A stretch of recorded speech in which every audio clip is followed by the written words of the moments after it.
उसने कहा हाँ मान लूंगा, दरख्त भला बात भी कर सकता है। हुजूर पाक सल्लल्लाहु अलैहि वसल्लम ने फरमाया जा उस दरख्त से कह दे अल्लाह के रसूल बुला रहे हैं। हुजूर ने नहीं बुलाया, उस देहाती से कहा, ये बात तवज्जो चाहता हूं, इस नुक्ते को समझो। हुजूर हुक्म दे दरख्त आ जाना चाहिए ना। हुजूर ने फरमाया उस देहाती से जो देखने आया था, जा तू खुद बोल कि अल्लाह के रसूल बुला रहे हैं। वो गया देहाती, दरख्त को मुखातिब करके कहा ऐ दरख्त तुझे अल्लाह के रसूल बुला रहे।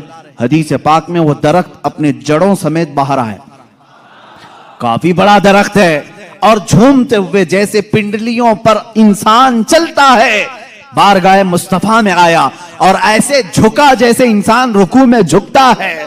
और उसके बाद उस दरख्त से आवाज आने लगी अशहदु अन्नका रसूलुल्लाह, गवाही देता हूं कि आप अल्लाह के रसूल हैं। अल्लाह के नबी सल्लल्लाहु अलैहि वसल्लम ने फरमाया दरख्त तो अपने मकाम पर वापस चला जा। वो दरख्त फिर वहीं चला गया जहां था वहीं। आज भी मक्का मुकर्रमा में उस दरख्त की जगह पर एक मस्जिद बनाई गई है। ये तुर्कियों की बदौलत बनी थी, वहाबियों की बदौलत नहीं। उस मस्जिद को मस्जिद शजरा कहते हैं, दरख्त वाली मस्जिद। उस देहाती ने बाद में कहा ऐ अल्लाह के रसूल, जब दरख्त आपको अल्लाह का रसूल मानते हैं और सजदा करते हैं, उनसे ज्यादा हक तो इंसानों का है। मैं सजदा करूं आपको, मैं अल्लाह का रसूल मानूं। अल्लाह के नबी ने फरमाया अल्लाह ने अपने अलावा किसी और के लिए सजदा हलाल नहीं किया, सजदा सिर्फ अल्लाह का होगा।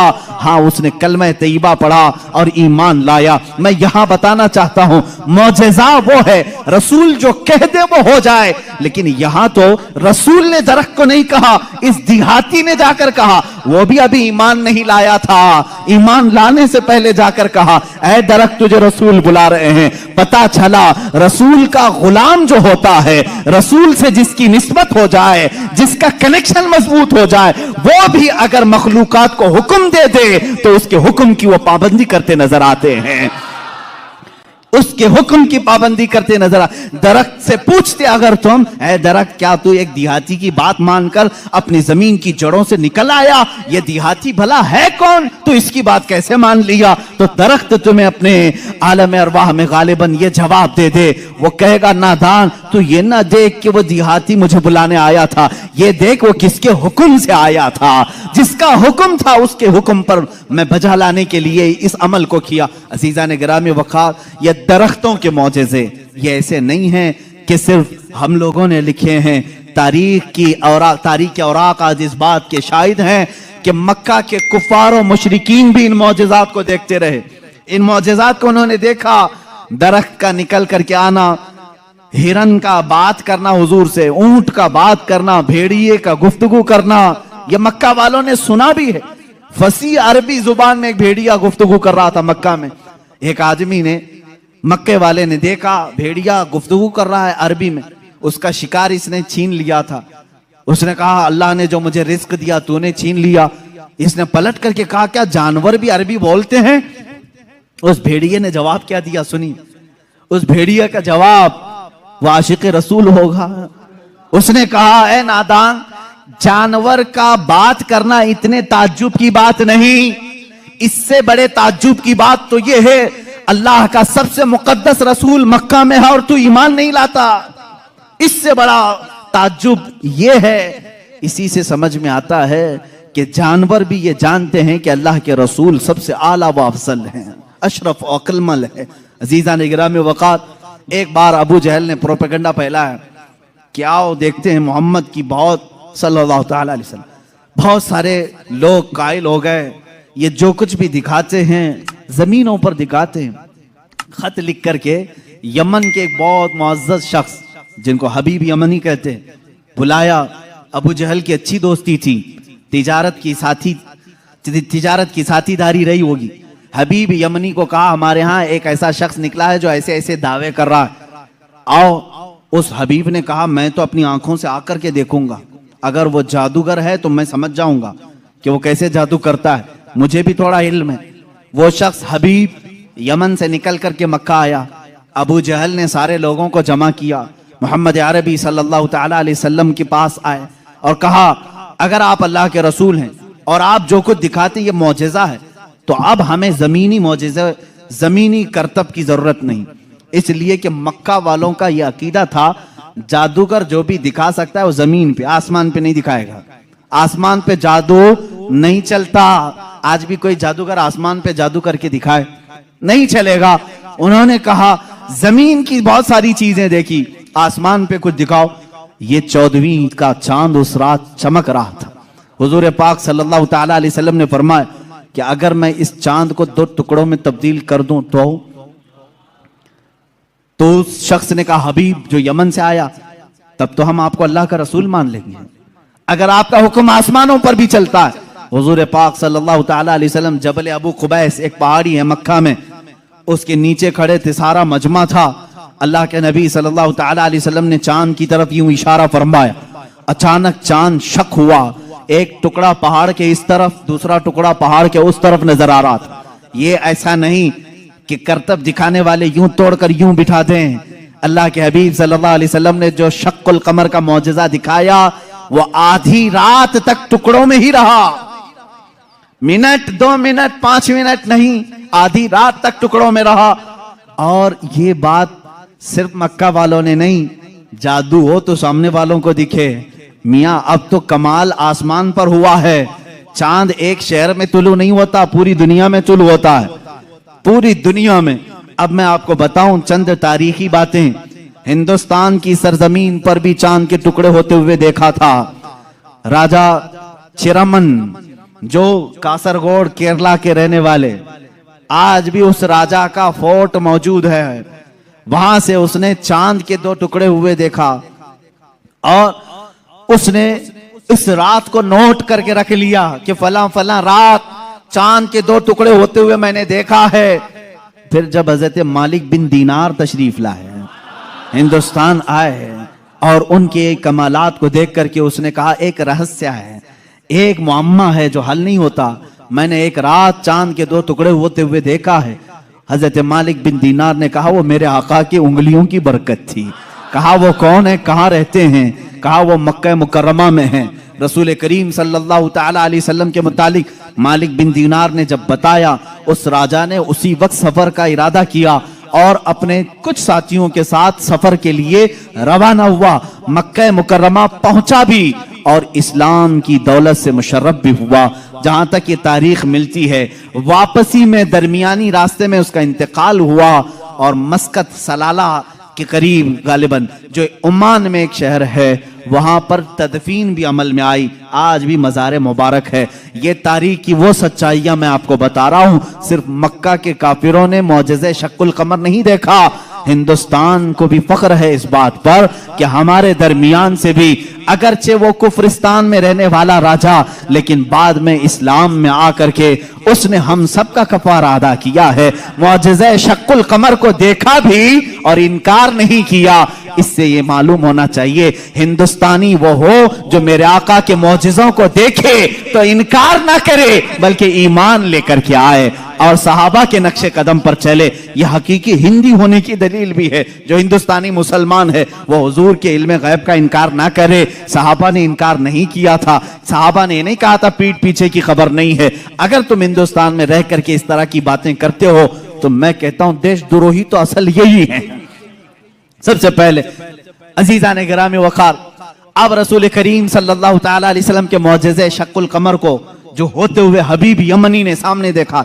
अच्छा, और एक दूसरी तारीख, चीन में, चाइना में आज भी एक जगह है, एक मस्जिद है जहां पर इबारत तहरीर लिखी हुई है। हमारे पास उसकी एक तस्वीर लाई थी और जिन लोगों ने वहां विजिट किया है उन्होंने भी बताया कि वहां पर तारीख लिखी हुई है चाइना में कि आज की वो रात है कि यहाँ के इलाके वालों ने आसमान पर चांद के 2 टुकड़े होते हुए देखा है। जबकि चाइना में इस्लाम कहाँ आया था? उस वक्त कोई इस्लाम और ईमान वाला नहीं था।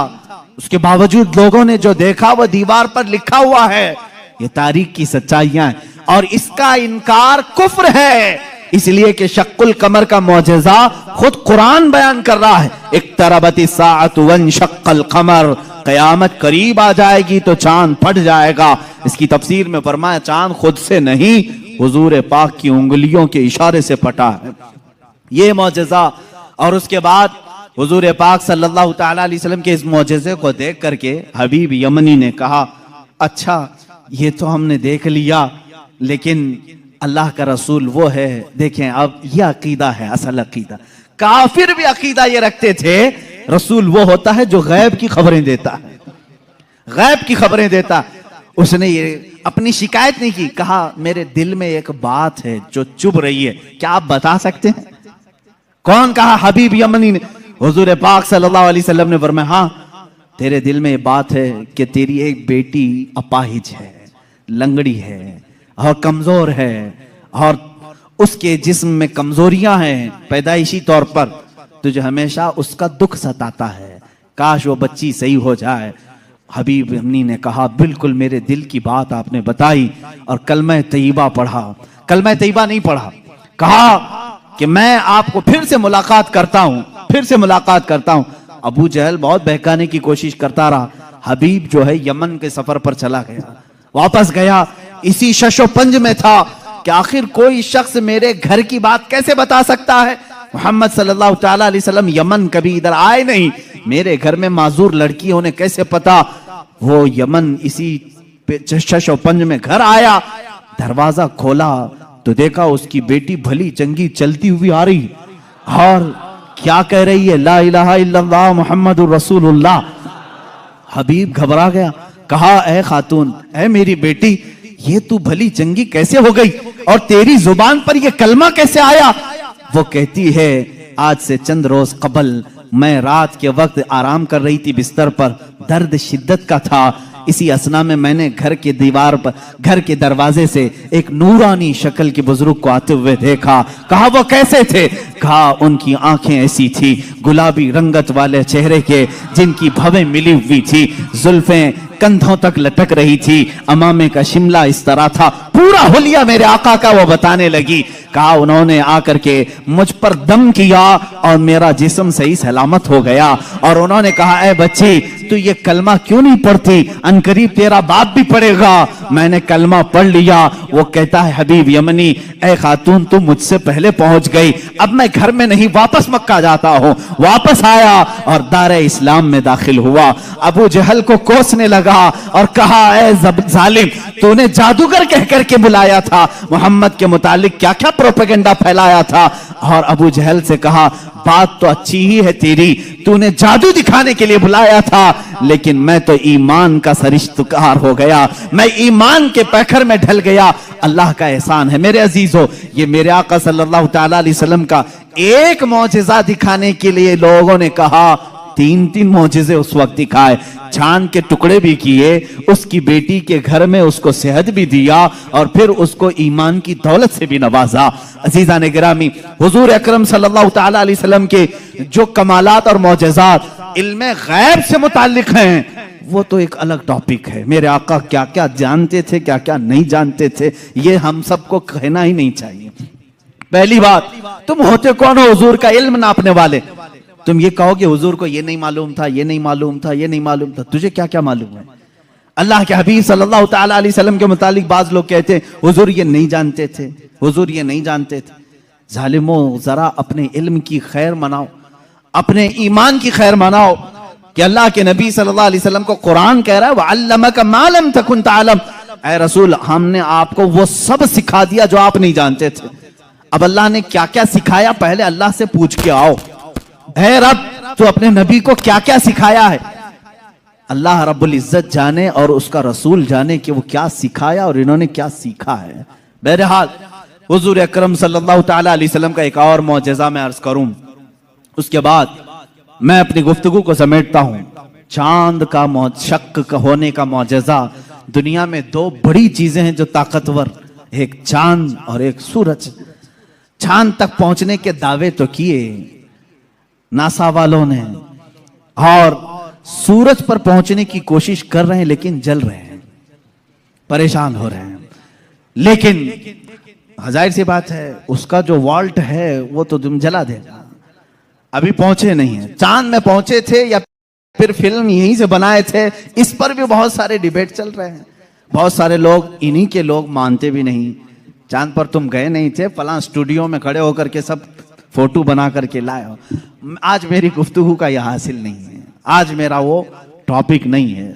वो पहुंचे थे कि नहीं पहुंचे थे उससे मेरे ईमान का ताल्लुक भी नहीं। हाँ, हमको इतना मालूम है कि मेरे आका सल्लल्लाहु अलैहि वसल्लम मक्का की जमीन पर खड़े होकर के भी इशारा कर दें तो चांद टुकड़े हो जाए। और साइंसदानों ने जो तहकीक की है चांद के मुतालिक, इंग्लैंड का एक साइंटिस्ट है, उसने कहा है चांद के मुतालिक जो हमारे पास फुटेज आए हैं, बहरहाल या जो कुछ भी, इससे ऐसा लगता है कि किसी जमाने में इसमें दरार पड़ी थी, इसमें